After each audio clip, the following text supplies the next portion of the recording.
We have an update on the motorcycle rage story that we first told you about yesterday. It's a gory scene that has absolutely gone viral. A large group of motorcyclists are seen chasing an SUV on a New York highway. One of the bikers gets bumped by the driver. Whether that was an accident or not is still in question. Either way, a high-speed chase ensues. The bikers are seen swarming around the car where the driver, Alexian is with his terrified wife and their infant daughter. According to the police, the bikers are slashing his tires. Mr. Leon then steps on the gas, plowing through several bikes, possibly paralyzing one of them for life.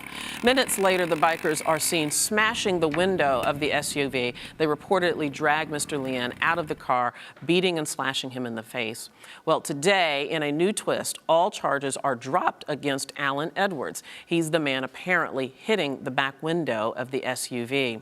Another suspect, Christopher Cruz, has been charged with unlawful imprisonment and may be facing more charges. Cruz denies all allegations. The investigation is quite complex, to say the least. With us to help sift through it is former NYPD Detective Tom Ruskin, and also on the phone from Reno, Nevada is motorcycle enthusiast and club member Charlie Simmons. Good evening to both of you. Thank you so much for being with us. Yeah, hi, Debbie. Hey, Charlie. I'm going to start with Charlie, and then I'm coming to you. Sit tight, Tom, for just a second. Charlie, I know that you've been riding motorcycles for many years, at least 20 years, a part of motorcycle clubs. Can you, first of all, just sort of tell me from your experience what the general relationship between motorcyclists and motorists are on the road? Yes. Motorcycling is my passion, but what I just heard is not my style of riding. I think I can tell you that when you're riding motorcycles, when you're on the highway, you do have that sense of power that you own the highway. But, there's a respect that should come from both ends. The driver, the four-wheeler should give motorcycles respect and vice versa. But in cases like that story I just heard, something went wrong there. I don't know what happened, but something went wrong. But that's not my enjoyment of riding. I have a whole different style of riding. One of the reports of one of the bikers was that this SUV apparently was going fast. I don't think they even wanted the SUV on the road with them. They tried to slow him down, which is how that initial bump took place. Do you find sometimes that cars disregard the safety of motorcyclists? Yes, I do, and it's also vice versa. But I kind of understand what was happening there. They probably was trying to control the highway with the bikers, so they could do whatever they needed to do. And Charlie, I'm so sorry. Go ahead. Like that. I've been in situations like that where we don't really get in front of the car that's moving. We've been at intersections to block the intersection so the parade of motorcycles can go through. We do that kind of respect. I think the difference between this incident that happened over the weekend and the type of riding that I do is, I ride a motorcycle that have communication. I have the big luxury type motorcycle that have CD or communication. Mm-hmm. And, the sport bikes don't have that, so they're not able to communicate with each other. And that might tend to be especially a large group like that. Mm-hmm. And you're supposed to ride in a formation. Okay. On the highway like that. Charlie, sit tight just one second. I want to bring Tom into this discussion. I see him nodding his head to some of the things that you said, and particularly when Charlie said that there's a sense of entitlement. You kind of feel like you own the road. You're a former member of the NYPD.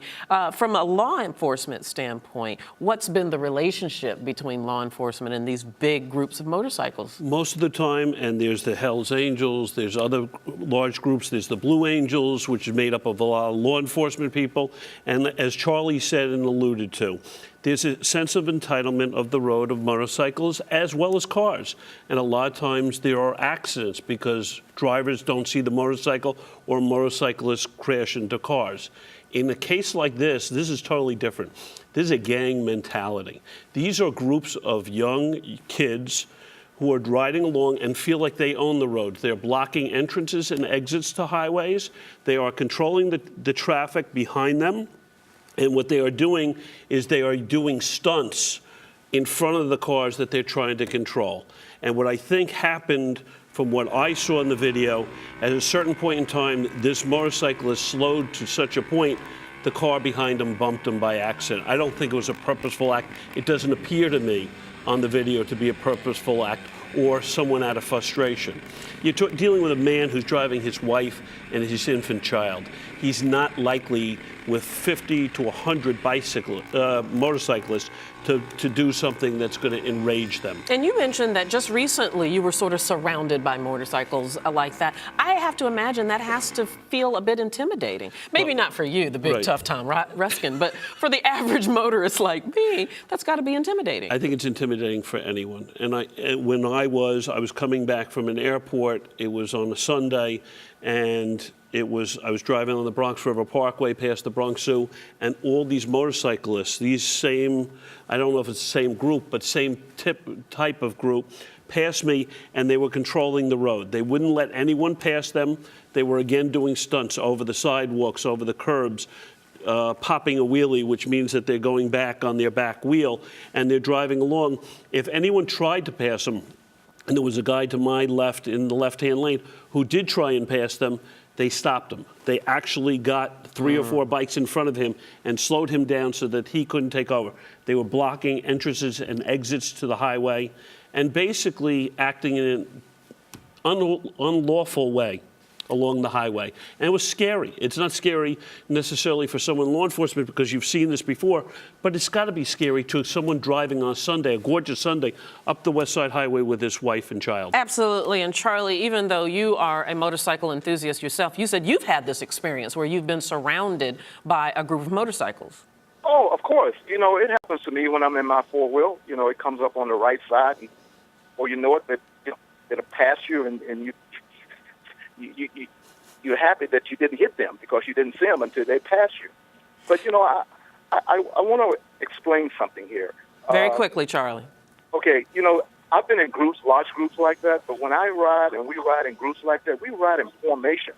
You know, it didn't seem like these guys was in any type of formation or any type of riding security there, you know, and I think that has a lot to do with it because if you're going to ride on a highway in a group, especially a large group, you have to respect the highway and you have to have the same rules as automobiles. To Charlie's points, when we're dealing with Sunday's incident, we're dealing with 200 complaints that the NYPD got on these guys as they rode through the city, not just on the West Side Highway, as they rode through the city. So they weren't doing what Charlie and a lot of motorcyclists do and ride in formation and ride to enjoy the day and enjoy the road.